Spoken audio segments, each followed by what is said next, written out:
안녕하세요. 오늘도 어제에 이어서 3명의 선지자를 다뤄볼 텐데요. 오늘은 하박국, 그리고 스바냐, 마지막으로 학개, 이 3명을 살펴보겠습니다.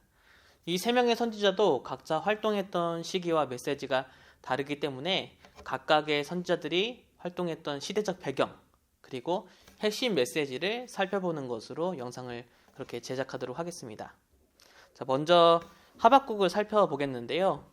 하박국은 예레미야와 상당히 비슷한 시기에 활동을 했습니다. 잘 아시다시피 예레미야는 그 남유다가 결국 멸망을 했던 그 시점을 직접 눈으로 보고 온 몸으로 경험했던 그런 비운의 선지자였습니다.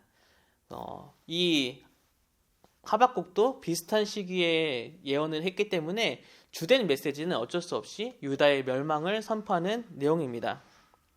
하박국은 바벨론이 점차 강해졌기 때문에 점점 아수르의 전세가 기울어지고 결국 바벨론에 의해서 남유다에 여러 가지 어려움이 있을 때, 그리고 요시야 왕이 비록 그 종교개혁을 했지만 이 마지막 희망의 빛이었던 요시야가 금방 죽고 그 유다의 그 희망의 빛이 점점 꺼져가는 그 시점에 활동을 했던 예언자입니다. 그러나 하박국은 다른 선지자들과 다르게 유다 백성들에게 우리 나라는 곧 멸망할 것이다, 이러한 메시지를 선포한 것이 아니라 주로 하나님과 이 하박국 사이에 논쟁으로 내용이 구성되어 있는데요. 하나님께 질문을 하고 그에 대해서 하나님이 대답할 때에 하박국이 그거를 반응을 하고 다시 논쟁을 하고 결국에는 하나님의 뜻을 받아들이는 내용이 주된 내용입니다. 하나님과의 논쟁의 큰 줄기는 이렇습니다. 하나님께서 유다를 멸망하시기 위해서 더 악한 나라 바벨론을 들어 사용하시는 것이 과연 정당하십니까? 옳으십니까? 이런 질문을 하게 됩니다. 주께서는 눈이 정결하심으로 악을 참아 보지 못하시며 패역을 참아 보지 못하시거늘 어찌하여 거짓된 자들을 방관하시며 악인이 자긴보다 의로운 사람을 삼키는데도 잠잠하시나이까? 이렇게 질문을 하는데요. 이에 대한 하나님의 대답은 이렇습니다. 바벨론을 들어서 유다를 심판하고자 하는 하나님의 뜻은 결코 변하지 않는다.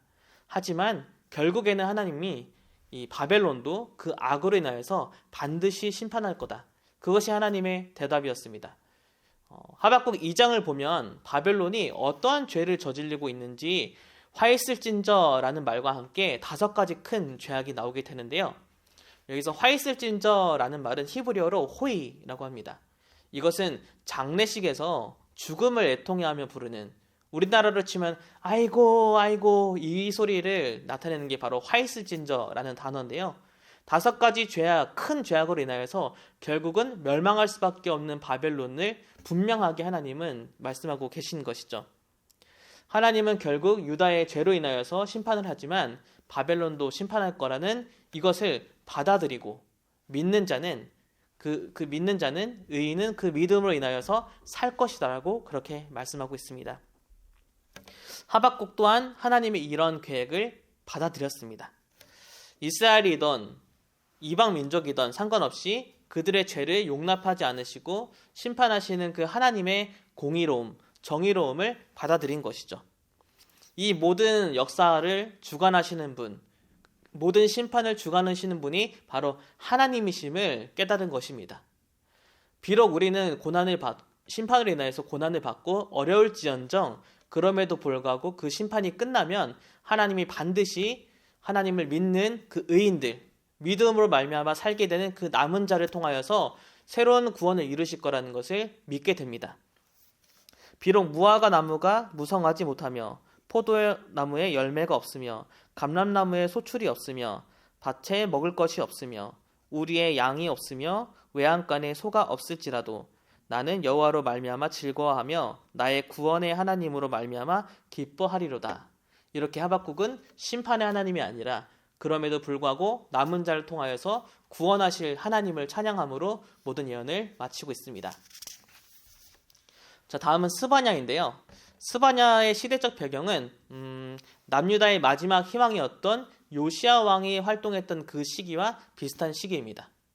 요시야 왕은 여러분들도 잘 아시다시피 이 성전을 수리하다가 율법책을 발견하게 되죠.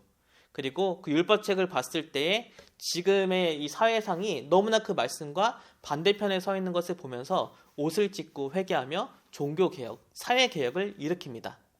하지만 아무리 요시아가 그렇게 말씀으로 개혁하고자 해도 이미 기울어진 그 상황을 바꿀 수는 없었습니다. 남유다에 가득했던 죄악 그리고 우상 숭배를 다 바꿀 수는 없었죠. 그래서 결국 스바냐는 이 예루살렘이 멸망할 수밖에 없다라는 것을 선포합니다.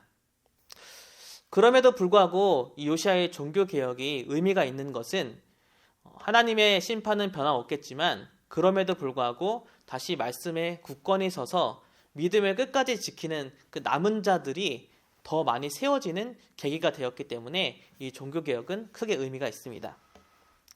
스바냐의 메시지를 살펴보면 먼저 1장부터 아주 강렬하게 하나님의 심판의 날, 바로 여호와의 날을 그렇게 선포하고 있습니다. 여호와의 큰 날이 가깝도다. 가깝도다 빠르도다. 여호와의 날의 소리로다. 용사가 거기서 심히 슬피 우는도다. 그날은 분노의 날이요 환난과 고통의 날이요 황폐와 패망의 날이요 캄캄하고 어두운 날이요 구름과 흑암의 날이요. 이렇게 유다에게 임하는 여호와의 날을 결코 피할 수 없음을 얘기하고 있죠. 그러면서 이 여호와의 날은 유다, 예루살렘뿐만 아니라 그 주변 민족의 죄도 같이 심판할 것입니다. 하박국에서 얘기했던 것처럼 바벨론을 통하여서 그 모든 민족을 심판하게 될 텐데 이 장을 보면 가사, 모압, 암몬, 심지어 아수르까지도 심판하실 하나님의 메시지가 나옵니다. 스바냐는 특별히 유다의 우상 숭배를 계속해서 주목하면서 그 죄를 지적하고 있고 그리고 선지자들이나 제사장들이 성소를 더럽혔던 것을 아주 집중해서 조명하고 있습니다. 그들의 죄를 엄중하게 묻는 것이죠. 결국 스바냐가 예언한 것뿐만 아니라 많은 선지자들이 예언했던 여호와의 날은 임하였고 남유다는 멸망을 하게 됩니다. 하지만 후대 예언자들의 예언을 보면 계속해서 이 유다의 심판과 멸망에도 불구하고 남은 자에 대해서 기록을 하고 있는데요. 이 남은 자를 통하여서 하나님은 결국엔 새 예루살렘을 세우실 것을 얘기하고 있습니다. 내가 곤고하고 가난한 백성을 내 가운데에 남겨두리니 그들이 여호와의 이름을 의탁하여 보호를 받을지라. 이스라엘의 남은 자는 악을 행하지 아니하며 거짓을 말하지 아니하며 입에 거짓된 혀가 없으며 먹고 놀지라도 그들을 두려워할 자가 없으리라.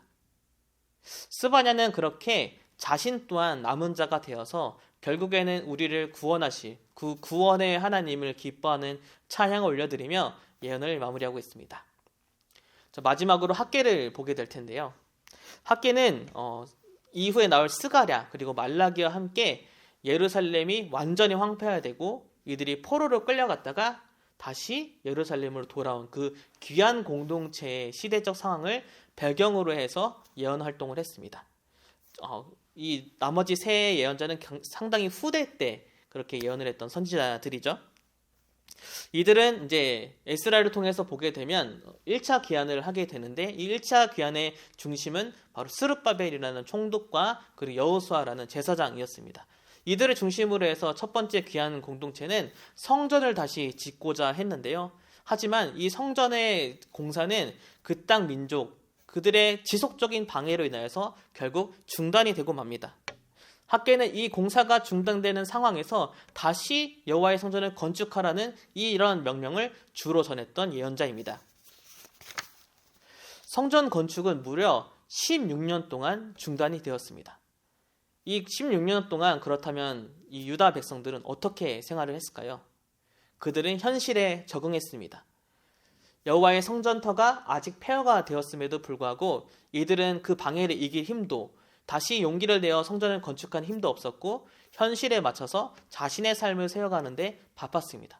학개는 이것을 꾸짖으면서 다시 무너진 이 여호와의 성전을 건축하라고 그렇게 명령을 내리면서 예언을 시작합니다. 이 성전이 황폐하였거늘 너희가 이때에 판벽한 집에 거주하는 것이 옳으냐? 너희가 산에 올라가서 나무를 가져다가 성전을 건축하라. 그리하면 내가 그것으로 말미암아 기뻐하고 또 영광을 얻으리라. 여호와의 말씀이더라. 그렇게 하나님의 말씀으로 성전 건축을 계속해서 독려하는 이 학개의 말을 듣고 무려 16년 동안 중단되었던 공사가 단 23일 만에 다시 재개가 됩니다. 다시 공사를 시작하는 사람들, 그리고 그것을 지도하는 지도자들, 특별히 스룹바벨, 이 사람들은 성전을 다시 짓기 시작하면서 크게 낙담을 합니다. 왜냐하면 지금 본인들이 짓고 있는 이 성전은 과거의 솔로몬의 성전과 비교했을 때 그 영광에 비할 바 못되고 너무 작고 초라했기 때문이죠. 하지만 학계는 분명하게 말합니다. 성전의 크기나 또 재질, 그것이 중요한 것이 아니라 이 귀한 공동체가 다시 성전 중심, 하나님 중심, 말씀 중심의 공동체로 세워지는 것이 더 중요한 것임을 가르쳐주고 있는 것이죠. 그래서 스룹바벨, 그리고 지도자들, 그리고 백성들에게 계속해서 스스로 굳세게 할지어다, 이 말로 독려를 하게 됩니다. 이 성전의 나중 영광이 이전 영광보다 크리라. 만군의 여호와의 말이니라. 내가 이곳에 평강을 주리라. 만군의 여호와의 말이니라. 이렇게 독려하면서 굳세게 하면서 하나님의 영광을 바라보면서 성전을 끝까지 건축하라고 하고 5년 만에 성전은 완성되게 됩니다. 마지막으로 학계는 이 성전을 짓고 있는 유다 백성들의 그 짓고 있는 사람들이 자신을 스스로 겸비하고 말씀을 잘 지키는 정결한 모습으로 성전을 지어야 그 성전 또한 정결해진다는 그러한 간단한 예언을 통하여서 이 짧은 예언을 마무리하게 됩니다. 자, 오늘 이렇게 3명의 선지자의 글을 함께 보게 되었는데요. 선지서를 계속해서 읽어가면서 조금 두려운 마음이 들었습니다. 왜냐하면 이들이 지목하고 있는 죄, 그리고 결국엔 멸망할 수밖에 없었던 그 유다 백성의 예루살렘의 모습이 지금 우리가 살아가는 현실과 참 많이 비슷하다라는 생각이 들게 되었습니다. 그러면서 그리스도인으로서 나는 어떠한 역할, 어떤 책임을 다해야 되는가 생각을 하게 되는데요. 말씀을 읽으면서 여러분들에게도 하나님이 주시는 분명한 메시지가 있었으면 좋겠습니다. 마지막 구약의 2명의 선지자 스가랴와 말라기의 내용을 통해서 뵙도록 하겠습니다.